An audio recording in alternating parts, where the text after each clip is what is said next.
Hello, আমি কৌশিক। আপনারা শুনছেন এসকে স্টোরিজ। আজ আপনাদের জন্য আমি নিয়ে এসেছি আলফ্রেড হিচককের লেখা ছোট গল্প দ্য স্কেলিটন। গল্পটি আমরা নিয়েছি তুলিকলম থেকে প্রকাশিত অনিরুদ্ধ চৌধুরী সম্পাদিত পৃথিবীর শ্রেষ্ঠ ভূতের গল্প এই বইটি থেকে। শুরু হচ্ছে আলফ্রেড হিচককের লেখা আজকের গল্প দ্য স্কেলিটন অবলম্বনে কঙ্কাল। আগেই বলে রাখা ভালো যে আমি কোনো ভূতের গল্প বলছি না আপনাদের কাছে। আমি নিজেই যে ভূত আছে বলে বিশ্বাস করি না। আমার কথা শুনে ভাবছেন কি বলে লোকটা, ভূতের গল্প বলছে অথচ ভূত যে আছে তা বিশ্বাস করে না। বেশ, তবে শুনুন গল্পটা। এই গল্পের শুরু বন্দরনগরী লাসম্পেজিয়াতে। বড় অদ্ভুতভাবে মিউজিয়ামে কাঠের তৈরি একটি নারী মূর্তি স্থান পায়। কাঠের তৈরি অষ্টাদশী নগরের সকলেরই কৌতূহলের বস্তু। এই মূর্তিটিরই নাম অ্যাটলান্টা। অ্যাটলান্টা কিন্তু ইতালির তৈরি নয়, কোনো এক জাহাজ একে নিয়ে আসে এই বন্দরে।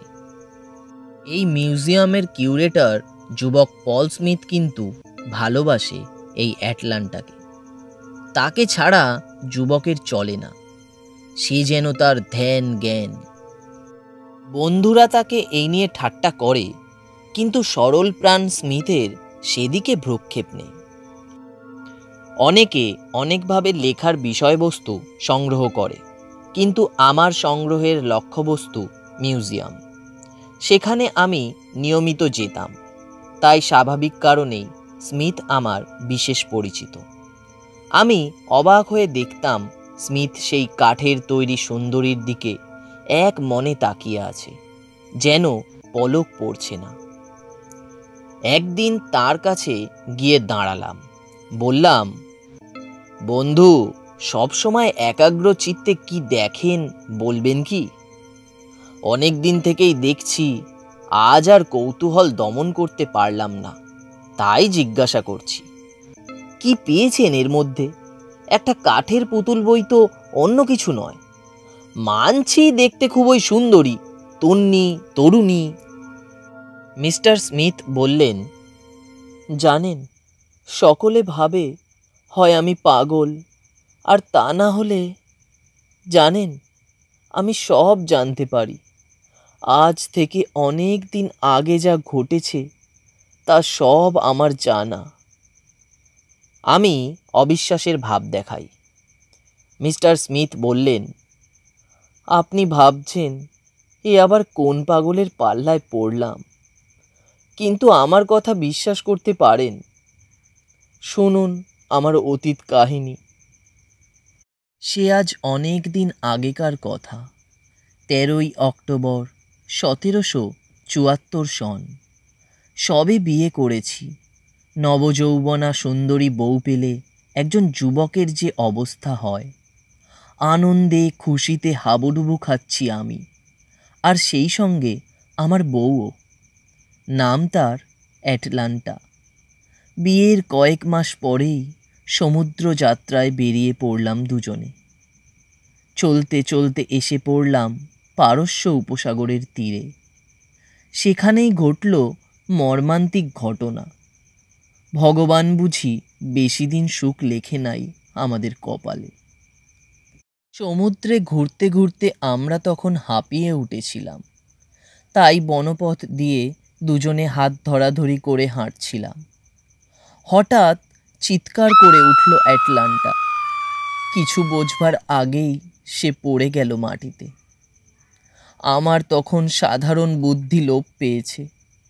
নিজেকে সামলে নিয়ে চেয়ে দেখি সব শেষ। অ্যাটলান্টা আমাকে ছেড়ে চিরজীবনের মতো চলে গেছে। আমি ওকে বুকের মধ্যে জড়িয়ে ধরে অনেক কাঁদলাম, কিন্তু কাঁদলেই তো আর মৃত মানুষ ফিরে আসে না। আমার অ্যাটলান্টাও আর ফিরে এলো না। অ্যাটলান্টাকে নিয়ে দেশের দিকে রওনা হলাম। মিশরে গিয়ে তার কাঠের মমি তৈরি করে ফিরে আসি এখানে। তারপর আবার জন্ম নিয়ে আমি হয়েছি পল স্মিথ। এইভাবেই নতুন নতুন জন্ম নিয়ে আমার অ্যাটলান্টাকে আগলে রাখি। তাকে না দেখে আমি থাকতে পারি না।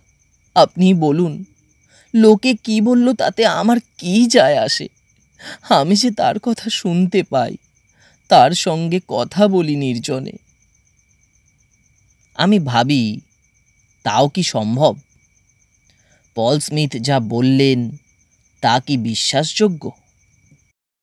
এক মনে এইসব ভাবছি, এমন সময় আমারই চোখের সামনে দেখলাম পল স্মিথ আর রক্ত মাংসে গড়া শরীরী মানুষ নেই।